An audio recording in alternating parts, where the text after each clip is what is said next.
अथांग समुद्रात आपण नेहमीच विविध प्रकारचे मासे अथवा प्राणी पाहत असतो. मात्र कोकणातील दापोली तालुक्यातील लाडघर समुद्रकिनारी चक्क बिबट्यासारख्या दिसणाऱ्या रंगाचा सरपटणारा समुद्र प्राणी स्थानिक ग्रामस्थांना आढळून आलाय. या प्राण्याचा रंग बिबट्यासारखा होता, मात्र समुद्री सापाच्या आकारासारखा तो दिसत होता. लाडघर किनारी हा दुर्मिळ समुद्र प्राणी आढळल्यानंतर स्थानिक युवकांनी त्याला पुन्हा एकदा समुद्रात सोडून जीवदान दिलंय.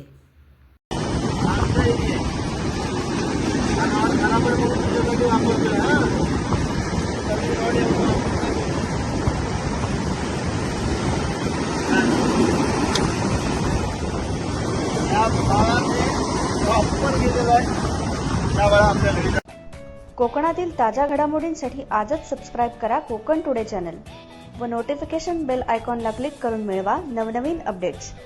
तसेच लाईक व शेअर करायला विसरू नका.